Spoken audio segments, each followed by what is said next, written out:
Ray Morrison had driven I-40 through New Mexico 1,000 times. He knew every rest stop, every speed trap, every place where the desert stretched so far it looked like the edge of forever. He didn't know what to do about the body in the road. Ray hit the brakes, his rig groaning to a stop at 2 a.m. under a sky thick with stars. No other traffic. No lights except his own, cutting through the darkness. He grabbed his flashlight and climbed down, CB radio crackling with static. The woman, if she was a woman, lay crumpled on the asphalt 50 yards ahead. "Ma'am," Ray called, jogging forward. "Ma'am, can you hear me?" She was unlike anyone Ray had ever seen. Skin that shimmered with a faint blue-silver luminescence, hair like strands of starlight, features delicate and angular. She wore clothing that seemed woven from liquid metal. And she was very, very pregnant. Also unconscious. Also bleeding, though the blood was the wrong color, more violet than red. Ray's hand hovered over his phone. Call 911 and tell them what? That he'd found a pregnant alien on a New Mexico highway? They'd think he'd been sampling his cargo. The woman's eyes fluttered open, large, opalescent, filled with pain.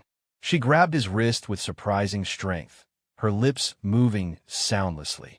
Then words came, accented by something musical and strange. "Please, my child, they're coming." "Who's coming?" "Ma'am, you need a hospital." "No hospital. They'll find us." "Find her." The woman's other hand moved to her swollen belly. "Please, I'm dying." But she doesn't have to. Ray had 2 daughters, both grown now, living their own lives. But he remembered what it felt like to hold something more precious than your own life. He saw that same desperation in this stranger's alien eyes. "Okay," he heard himself say. "Okay, come on." He lifted her carefully. She weighed almost nothing, and carried her to his cab. The woman was fading fast, her luminescence dimming like a dying star. Ray's hand shook as he laid her across. "The sleeper berth. My name is Sari V," she whispered. "I am from far. We crashed. My mate is dead. The hunters found our ship. I ran. Hunters, slavers. They take our young, sell them to collectors across galaxies." Her breath rattled. "I won't let them take her. Please, when she comes, and she's coming soon, keep her safe. Raise her. Let her know kindness. Now hold on, I can't just—" But Ray stopped. Sari V's eyes were already glazing over, her light guttering out. "Her name," she breathed. "Lita. It means hope in my language. Tell her she was loved." Sari V died in Ray Morrison's truck cab at 2:47 a.m., her hand clutching his. The baby came 20 minutes later. Ray had never delivered anything more complicated than furniture, but instinct and desperation guided him. When Lyra emerged, tiny, perfect, glowing with that same soft blue-silver light, she didn't cry. She looked at him with eyes too knowing for a newborn and reached for his finger.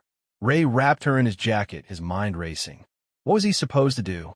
He was a 56-year-old divorced trucker with a bad knee and a mortgaged house. He couldn't raise an alien child. Could he?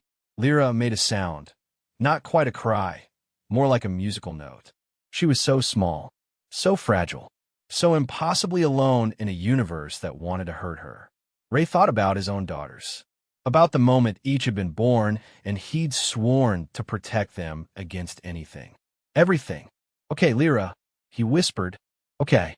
He buried Sari V in the desert as the sun rose, marking the spot with stones. Then he modified his route, calling in sick for the first time in 12 years. He drove to Oklahoma, to his sister who'd raised 5 kids and never asked too many questions. "Ray," she said when she saw the bundle in his arms. "What the hell is that?"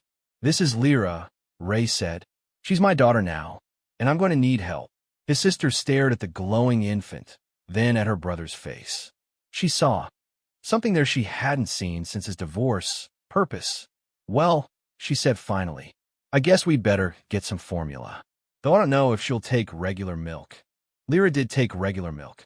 She also grew faster than human children, learned words in 3 languages before she was 2, and could make small objects float when she was excited.